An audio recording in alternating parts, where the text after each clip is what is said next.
so much alcohol, almost a handle of vodka a day. And alcohol is the most destructive drug, not just to your body, but it puts you in more danger than any other drug that I've ever experienced. And then you add on top of that the amount of crack that I was using at the time. And crack cocaine, in terms of your physical health, is not as dangerous as the situation that you put yourself in to be able to obtain it. How do you get crack? One of the things I don't want to do is give a how-to to any moron like myself that may think that it's a good idea. But crack cocaine is I am fully aware when I'm talking about it in relationship to my own experience with it. It is still a shocking thing for most people, because we have been fed this perception of crack cocaine. It's more than just a drug. It's more than, like, if you say meth or if you say heroin or if you say cocaine. It comes with a whole bunch of different baggage. And because of that, places that you can go get it are some of the most dangerous places in whatever location you happen to be in. And it's everywhere. Mainly for that reason, I learned how to make my own. Have you read, I'm going to pretend like you're not getting attacked by a bee right now. Hey, it's all right. Keep my train of thought. Without them, we would all Just trying to root. By the way, that's true too. Birds aren't real, but bees are. All right, Mr. Biden. Thank you so much for your time, man. I really appreciate it. How long has it been since you've done a formal sit-down interview? You know, it's been a while. Been a long while. I had a conversation with Jamie Harrison, who's the former chair of the DNC. He's a great friend, loyal. And I was down in South Carolina for other things and kind of like family down there. So I sat down with him and talked about some stuff, but nothing like this. What made you feel like now's the time for a official, unedited long form? Well, I don't know when it is the right time or not the right time. I'm an admirer of your work, and we have a mutual acquaintance. It didn't take me much to agree to be really interested. I think the work that you've done is some of the most interesting commentary on the moment we're living in. The expanded moment that we seem to be continuing to live in of from 2020 on. I hadn't seen much of the earlier work that you had done, but I do know that I at least appreciate the sincerity with which you approach everything that you do. I appreciate it. You said 2020 on. Do you feel like that's the year the world kind of went crazy? No. I think that's the year that we all kind of woke up to the realization that things are crazy. But no, I think that they've been going crazy for a while. And I don't know whether crazy is the right word. I think that I don't know how interested people are in my take on why I think the world is a little bit crazy right now. Well, I think there's probably millions of people out there who just want to know how you're doing. Personally, I'm great. I tell everybody, and Melissa gets kind of upset with me because it has been obviously a difficult time. You know, the past 5 years have not, at least from any outsider's perspective, been fun. But for me, as a person in recovery and being able to maintain that recovery through this and stay clean and sober throughout it, it's one thing I allow myself to take some pride in. And I know about my life is that I survived almost certain death. And I mean, I don't know if you read my book, but I'm pretty transparent about it. Having survived that hell kind of prepared me to be able to make it through kind of the public humiliation that, I don't know any other way to put it, that I've experienced over the past close to 5 years now. And it doesn't seem to stop, but I'm more grounded in who I am and what matters to me and what I'm grateful for on a daily basis than I've ever been in my life. And physically, I'm in a hell of a lot better shape than I was since my last drink or drug 6 years ago. So it's been 6 years? Yeah, just over 6 years. When you say you almost died, can you kind of give us some more context? I was a drinker, and at the end, my addiction had progressed so much that it was potentially deadly on a daily basis.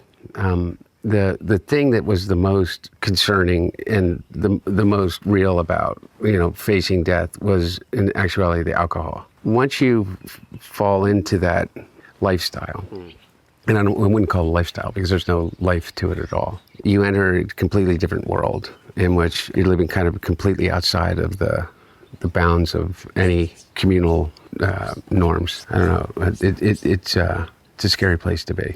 And I met some of the most truly heroic, astounding, thoughtful, kind people that I've ever met in my life that are living, lives of quiet desperation, not quiet, very loud desperation. But even in that, found space in their hearts for empathy and kindness. And I've met some of the most awful, predatory people that I've ever experienced in my life. So you feel that the thralls of addiction do oftentimes swallow up very genuine, earnest people, but at the same time, that underbelly is home to a specific breed of evil as well? One of the things that I've realized is that addiction is one of the most universal conditions. I don't know many people that have not been impacted by it in some way, whether it's addiction to drugs or addiction to behaviors. They have the same dilatory effect on not just you, but more importantly, on your immediate community, your family, and then it just spirals outward. And I don't know anybody that hasn't been impacted by drugs and alcohol in a really significant way, or at least a way in which it's created trauma in their own personal lives and the lives of those that they really love. And so while it's universal, it's something that we rarely talk about. And it's kind of the way in which we treat drug use it's something that someone else is doing, and that someone else happens to be your brother, your sister, your mom, your dad, yourself, your coworker. And it only becomes a problem when it becomes a problem for you. Do you think that you would have been treated differently by the media if your addiction was to an opiate or perhaps methamphetamine as opposed to crack, which kind of has a racialized context to it? Well, maybe, I don't know. Because it depends upon what media you're talking about. Because what is the media? I think it was just an added bonus for them that they could say crack addict and everybody would go, oh my God, he's a monster. So I think for those that wanted to use it as a bludgeon, it's easier when you slap the word crack addict onto it. It made me a lot easier target for the Don Juniors of the world, the Marjorie Taylor Greens of the world, just because of their inherent kind of meanness about things. But I'm not a victim here. I was a crack addict. I wrote about it. I was transparent about it. I wasn't naive to the idea that somehow that would be something that anyone or everyone would be able to fully comprehend and have empathy for. We're lacking empathy across the board, not just for Hunter Biden. But I guess I was a little bit surprised in terms of a lot of people in the press, whether it was the New York Times or the New York Post, kind of dismissed addiction as somehow unique to my family, or without taking into account what they were doing to other people that were looking to get clean and sober. One of the things about getting clean and sober, at least I've found, I don't know what your experience in your life or with your friends or others is, one of the things that keeps us in the cycle of addiction is our guilt and our shame, is the lies we tell ourselves and the lies that we tell the people that we care about the most. And you get clean and you get sober, and what ends up happening is you still hold on to these secrets. Like, I smoke crack. I was a crack smoker. They know that I did cocaine, or they know that I was drinking, but they don't know that I was also an inveterate drug user. And so you keep that secret, and that guilt kind of boils up. And the only place that you can talk about it is in rooms full of virtual strangers, which is really helpful. But it isn't it doesn't release you from that awful feeling that I'm about to be found out, and that anxiety. And so then you get triggered, and your brain tells you to do the only thing that it's learned how to do, is that you need to save yourself. And the fastest way to save yourself is a drink or a drug. So you get caught in this loop. And the favor that they did for me is I don't have any more secrets.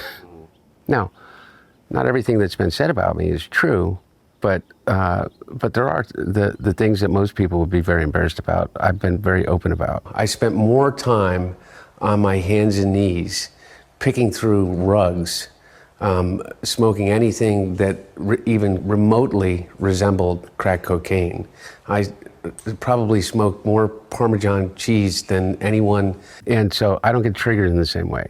But the thing that scares me is for people that look at the way that I'm treated in the media, whatever the hell the media is, and think, do I want to get honest? I mean, seems to me, if you look at that as a test case, better to keep some things unsaid. And I think that's really dangerous for people, at least in my experience with recovery.